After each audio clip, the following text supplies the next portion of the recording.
सत्संग जी बड़े प्रेम और सत्कार से कहना जी, धन निरंकार जी। सत्संग जी, दास विनती कर रहा है, दास से त्रुटि हो जाए तो अपने घर के बालक समझकर क्षमा करिएगा। सत्संग जी, दिवाली की सफाई में भूल कर भी ना करना, यह 5 गलतियाँ। कहने का अर्थ है सत्संग जी, दिवाली आने से पहले अपने अपने घरों में जो झाड़ू पोछा करते हैं, साफ सफाई करते हैं, लेकिन ऐसे जो 5 काम जो नहीं करने चाहिए। तो आज मैं इसी विचार पर सुनने वाले हैं, सच को समझने वाले हैं। क्या एक छोटे से झाड़ू पोछा, कपड़े, पुराने बर्तन और सामान निकालने की तैयारियां जोरों से चल रही है, क्योंकि दिवाली करीब है। घर घर में एक ही आवाज गूंज रही है, चलो भाई सफाई करते हैं, माता लक्ष्मी आने वाली है।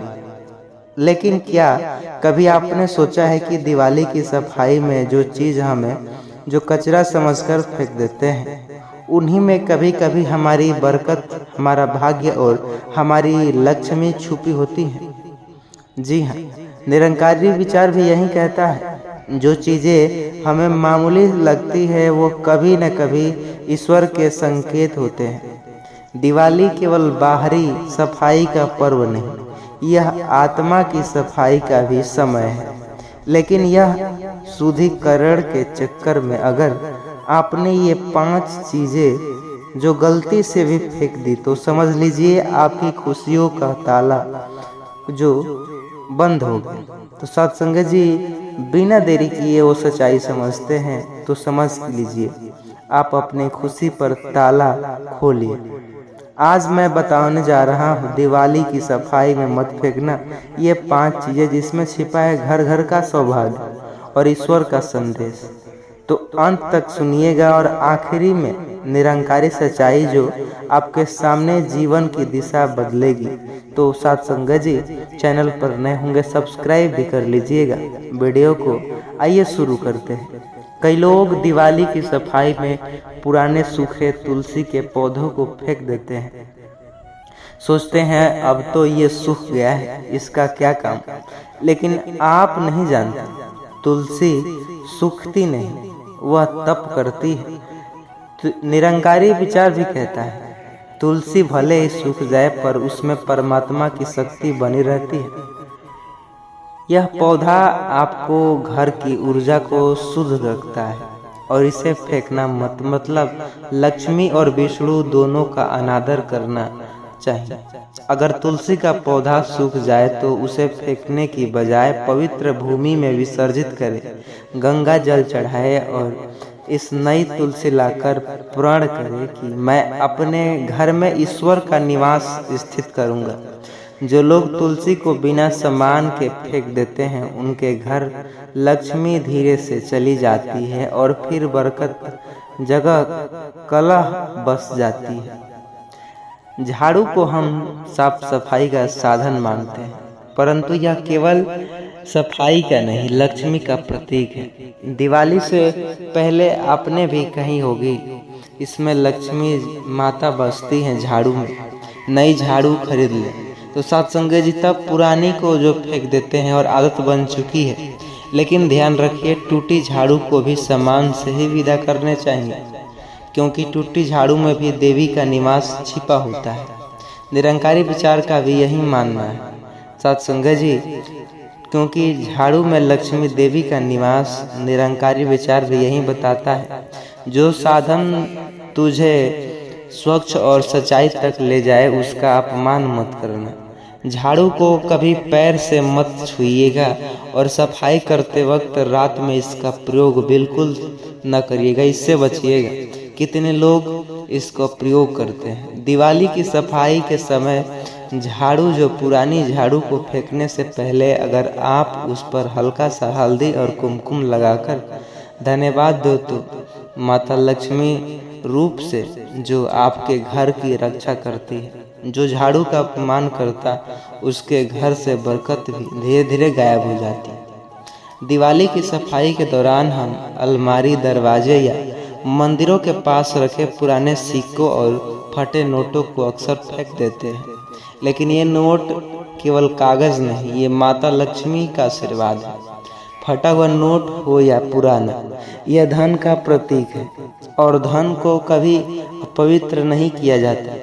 निरंकारी विचार कहता है धन ईश्वर का दिया हुआ माध्यम है, उसका तिरस्कार विनाश को बुलाता है। अगर आपको सफाई में पुरानी सिक्के या नोट मिले तो उसे एक लाल कपड़े में बांधकर अपने मंदिर में रख देना। ऐसा करने से घर में धन की स्थिरता बनी रहती है। जो लोग इन्हें फेंक देते हैं उनके घर से धीरे धीरे संपन्नता खत्म हो जाती है, कर्ज बढ़ने लगता है। सफाई के वक्त कई घरों में पुरानी तस्वीरें या टूटी मूर्तियां निकल आती है। लोग सोचते हैं अब तो नई तस्वीरें लगा देंगे, पुरानी तो धूल से भरी है। लेकिन भूल जाइए यह विचार, क्योंकि टूटी मूर्ति को कूड़े में न फेंकना भगवान का अपमान है। निरंकारी विचार भी कहता है जो ईश्वर का स्वरूप त्याग देता है उसका भाग्य भी खुद उससे दूर चला जाता है। अगर आपके पास कोई टूटी धुंधली तस्वीर हो तो उसे नदी या किसी पवित्र स्थान पर प्रवाहित करें। घर के कूड़ेदान में डालना पाप माना गया है। ऐसा करने से घर में अशांति और बीमारी का भी साया फैल सकता है। निरंकारी विचार के अनुसार निरंकारी संत बताते हैं कि ईश्वर को त्यागना नहीं, नवीकरण के साथ उनका आभार मानना चाहिए। यही है असली सफाई, जब आप श्रद्धा के साथ परिवर्तन करें, न कि अनादर से। दिवाली की सफाई में अक्सर पुराने ताले या टूटी चाबियां मिल जाती है। लोग इन्हें कबाड़ समझकर फेंक देते हैं, लेकिन जानते हैं ताला सुरक्षित और सुरक्षा और संरक्षण का प्रतीक होता है, जबकि चाबी सफलता का द्वार खोलती है। निरंकारी विचार भी कहता है हर वस्तु का एक ऊर्जा चक्र होता है और ताला चाबी उस चक्र का द्वार होता है। अगर आप पुराने ताले को बिना पूजा के फेंकते हैं तो यह भी संकेत बहुत बुरा असर पड़ सकता है आपके जीवन के ऊपर। इसे फेंकने से पहले इसे भी कुमकुम और हल्दी से गंगाजल से उसे मंदिर में दान करें। ऐसा करने से बंद किस्मत के द्वार भी खुलते हैं। जो लोग इन चीज़ों का अनादर करते हैं वे अनजान में अपनी समृद्धि के दरवाजे बंद कर लेते हैं। अब यहीं पर निरंकारी सवाल यह भी उठाता है कि कौन सी चीज़ें फेंकनी है या कौन सी नहीं, बल्कि यह कि क्या अपने मन के सफाई की है। क्या हमने अपने भीतर के लालच, पहला है, दूसरा है द्वेष, तीसरा है क्रोध और चौथा है ईर्ष्या और तीसरा है झगड़ा करना। निरंकारी संत हमेशा कहते हैं जब मन की गंदगी नहीं जाएगी तब तक लक्ष्मी का प्रकाश नहीं आएगा। और दिवाली की सफाई में ये 5 कामें तो एक मुर्रा थी और आखिरी तो ये लास्ट जो सच है, लालच, द्वेष, क्रोध, ईर्ष्या और झगड़ा। दिवाली की सफाई केवल कमरे की दीवारों, छतों या बर्तनों की सफाई नहीं, यह तो आत्मा के अंधेरे को मिटाने का पर्व है। जब हम कचरा फेंकते हैं तो ध्यान रखें कि कहीं हम ईश्वर के संकेत तो नहीं फेंक रहे। हर चीज में एक दिव्यता, चाहे वह सूखी तुलसी हो या पुरानी झाड़ू। आज के समय में लोग आधुनिक हो गए हैं, पुरानी चीजें फेंको, नई ले लो, यही ट्रेंड बन गया है। लेकिन याद रखिए हर चीज जो है यह ट्रेंड बहुत ही उज्जवल है। हर चीज एक आध्यात्मिक संबंध है। तो साथ संगत जी, कहने का अर्थ है निरंकारी दृष्टि भी यही कहता है जो चीज़ें तुम्हें जोड़ने का कार्य करती है उन्हें छोड़िए मत, उन्हें तोड़िए मत। सफाई करिए लेकिन सम्मान के साथ त्याग करिए, लेकिन श्रद्धा के साथ। और जब दिवाली की रात दीप जलाइए तो पहले अपने हृदय में दीप जलाइए, तभी असली लक्ष्मी प्रवेश करती है। सत्संग जी, निरंकारी विचार के अनुसार दिवाली की सच्ची पूजा, दिवाली का अर्थ अंधकार से प्रकाश की ओर और प्रकाश दीपक का बुद्धि और आत्मा का भी होता है। इसलिए इस दिवाली पर जब आप सफाई करें तो इन 5 चीज़ों को फेंकने से पहले एक बार जरूर सोचिए कहीं आप लक्ष्मी को तो नहीं बाहर निकाल रहे। तो सत्संग जी, चैनल पर नए होंगे सब्सक्राइब करिएगा, वीडियो को मित्रों के साथ शेयर जरूर करिएगा और साथ ही समझेंगे दिवाली पर अगर सच्ची सफाई करनी है तो अपने भीतर अंधकार को जो कि निकालिए। जो दूसरों के साथ दीपक जलाते हैं वह खुद जीवन का रोशन करते हैं। सत्संगत जी, प्रेम और सत्कार से कहना जी, धन निरंकार जी। सत्संगत जी, आज हम जब चारों ओर रोशनी की तैयारी कर रहे हैं, जब हर घर में लक्ष्मी पूजन की गूंज है, तब एक घर ऐसा भी जहां अंधेरा सिर्फ कमरों में नहीं बल्कि किस्मत में भी छाया हुआ है। आज एक ऐसे परिवार की सच्ची घटना पर आधारित कहानी सुनने जा रहे हैं आपको। एक परिवार जो धनतेरस पर सोना चांदी खरीदता बल्कि अपने विश्वास और सच्चे निरंकारी भाव से भगवान को खरीद लेता। यह कहानी झकझोर देगी क्योंकि दिखाएगी कि असली धन क्या होता है, सोना चांदी या फिर और चीज। सत्संगत जी, एक छोटे से कस्बे में टूटी हुई दीवारों वाला एक घर था। घर में रहते थे मोहन लाल, उसकी पत्नी गौरी और दो छोटे बच्चे जो चंपा और गोपाल थे। मोहनलाल दिन भर मजदूरी करते और कभी ईंट ढोता तो कभी खेतों में काम करता। उसकी पत्नी गौरी दूसरों के घर में झाड़ू पोछा करती। हर शाम जब घर लौटते तो दोनों के हाथों पर मेहनत की धूल और आंखों में उम्मीद का उजाला। लेकिन इस साल धनतेरस आई तो घर में सिक्का की खनक नहीं थी। गौरी ने कहा, मोहन, पड़ोस की सब औरतें सोने चांदी खरीद रही है, हम क्या करें? हमारे घर तो न दिया है न नया कपड़ा। मोहन ने थके स्वर में कहा, गौरी, हमें सोना नहीं चाहिए, हमें वो रोशनी चाहिए जो दिल में जलती हो। भगवान नाम ही हमारा जो लक्ष्मी है। गांव में हर तरफ रौनक थी। लोग बर्तन, सोना, झाड़ू, चांदी के सिक्के खरीद रहे थे। लक्ष्मी माता के स्वागत की तैयारियां जोरों पर थी। पर जब मोहन की पत्नी गौरी बाजार गई तो दुकानदार हंस पड़ा। अरे गौरी, तेरे पास पैसे भी तो क्यों खरीदने आई? गौरी मुस्कुरा कर कही, मेरे पास विश्वास है, वही सबसे बड़ा धन है। उनकी यह बात किसी ने नहीं समझी। लेकिन उस दिन शाम को जब सब अपने घरों में दीपक जला रहे थे, मोहन और गौरी ने मिट्टी के एक छोटे से दीप में तेल डाला और उस दिए को सतगुरु निरंकार के नाम पर जला डाला। धनतेरस का मतलब सिर्फ धन नहीं होता। धन का अर्थ होना चाहिए जिससे मन का अंधकार मिट सके। निरंकारी विचार भी कहता है, सोना चांदी मिट्टी और असली धन है सतगुरु का ज्ञान।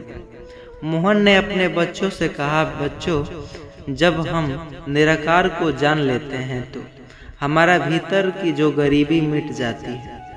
असली लक्ष्मी वह नहीं जो हाथों में चमके, बल्कि वह है जो दिल में बसे।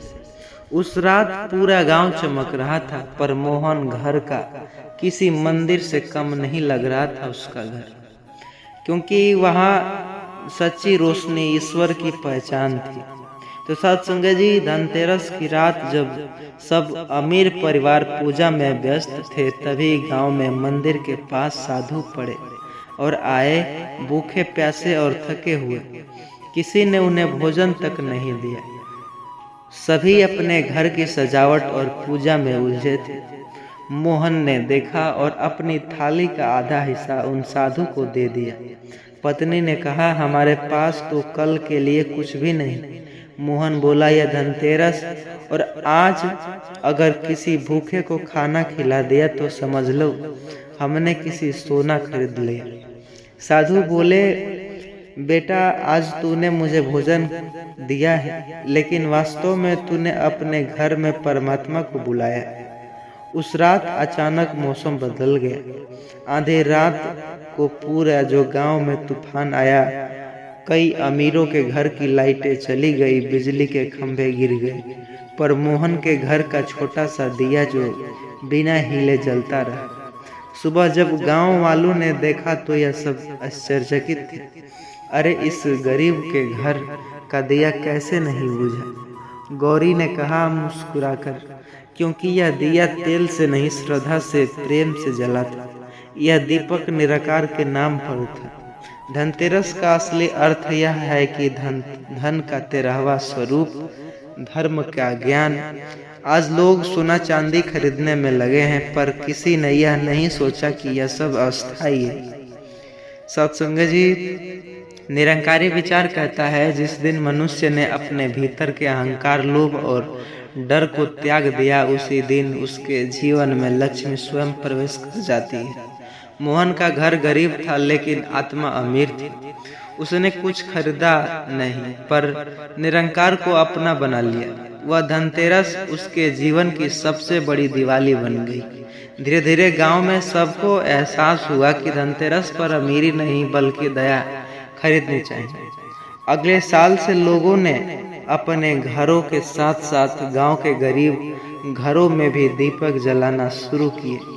मोहन के घर का दीपक अब हर घर में जलाया जाने लगा, क्योंकि लोगों को एहसास हुआ कि धनतेरस सिर्फ खरीदने का नहीं, बांटने का पर्व है। अगर सत्संग जी हम भूल गए कि धनतेरस का असली मतलब क्या है, तो एक दिन यह उत्सव भी सिर्फ दिखावे में बदल जाएगा। आजकल तो 50% से लेकर 80% दिखावे में है, 20% ही बच गया है, लेकिन दिलों में अंधकार रहेगा। इसलिए याद रखिए, अगर तुमने किसी की मदद की, किसी को मुस्कान दी, तो वही असली लक्ष्मी पूजा है। निरंकारी विचार भी चेतावनी देता है, भक्ति दिखावे से नहीं होती, भाव से होती है। ईश्वर पूजा से नहीं, सच्चे कर्म से प्रसन्न होते हैं। मोहनलाल का बेटा गोपाल बड़ा होकर निरंकारी सत्संग में गया। वह हर किसी से यही कहता, मेरे पिताजी ने कभी सोना नहीं खरीदा, लेकिन उन्होंने भगवान को पहचान लिया। सतगुरु ने कहा, जिस घर में सच्चाई और सेवा निराकार का नाम चले, वहाँ लक्ष्मी कभी नहीं रहती। यही कारण उस गरीब परिवार का घर आज भी भक्ति का प्रतीक बनाया है।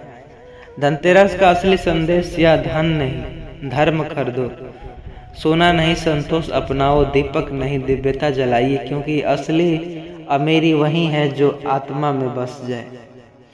सत्संग जी, अगर यह कहानी आपके दिल को छू ली हो तो प्लीज़ इस वीडियो को उन सभी के साथ शेयर ज़रूर करिएगा जो आपके करीब हो या आपसे जुड़ा हो, क्योंकि हर कोई धनतेरस का उपदेश सच्चा ना दे सके। तो सत्संग जी, चैनल पर नए होंगे सब्सक्राइब, वीडियो को लाइक, और अभी तक लाइक नहीं किए हैं लाइक कर दीजिएगा, क्योंकि इस प्रकार की वीडियो देखते हैं किसको पसंद आती है। असल में तो जो सच्चा और अच्छा इंसान होगा उसी को। सत्संग जी, याद रखिए, गरीब वो नहीं जिसके पास पैसा नहीं, गरीब तो वो है जिनके पास परमात्मा का ज्ञान नहीं।